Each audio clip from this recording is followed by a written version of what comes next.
మున్సిపాలిటీకి సంబంధించి ఇవాళ శాసనసభ్యులు మిత్రుడు సంజయ్ కుమార్ గారు ఏ విధంగా అవినీతి అక్రమాలకు నిలయంగా దాన్ని బ్రష్ పట్టించే ప్రయత్నం చేయడం జరిగిందో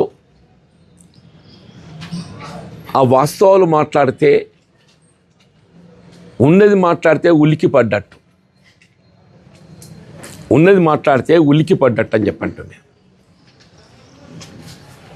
నేను ఆనాడు ఎల్ఎల్ గార్డెన్ పత్రికా సమావేశమే కానీ వివిధ సందర్భాలలో జైత్యాల మున్సిపాలిటీలో జరుగుతున్న అవకతవకలకు కానీ చేపట్టవలసినటువంటి అభివృద్ధి కార్యక్రమాలకు సంబంధించి కానీ ఎప్పటికప్పుడు ప్రభుత్వానికి జిల్లా స్థాయి ఉన్నత అధికారులకు లిఖితపూర్వకంగా నివేదించడంతో పాటుగా పత్రికాముఖంగా కూడా నివేదించడం జరుగుతుంది.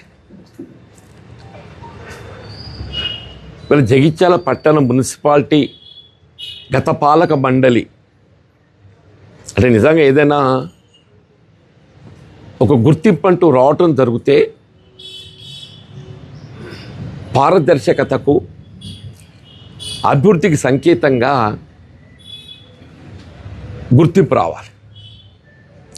కానీ మన జగిత్యాల పట్టణ మున్సిపాలిటీ గుర్తింపు ఏంటంటే మిత్రుడు సంజయ్ కుమార్ గారు శాసనసభ్యుడిగా ఉన్న ఈ 5 సంవత్సరాల కాలం కానీ గత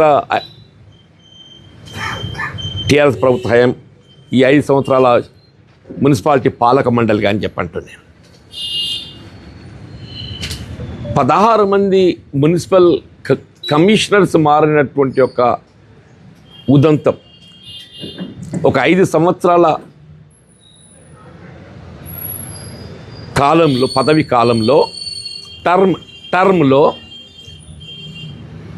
16 మంది కమిషనర్లు మారటము తెలంగాణ రాష్ట్రం కాదు నాన్న, మొత్తం దేశం కాదు. ఇక్కడ స్థానిక సంస్థలు ఉన్నట్టయితే ఎక్కడ కూడా ఇంతమంది కమిషనర్లు మారినట్టు ఒక ఉదంతం ఉంటుందని చెప్పి నేనైతే ఊహించా.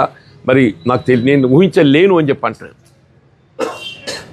అంటే ఇక్కడ కమిషనర్లు పని చేయకుండా పని చేయలేకపోయినరా, లేకుంటే మీకు సహకరించలేదని చెప్పిన వాళ్ళని పంపించిండ్రా మీ అవినీతికి అవకతవకలకు?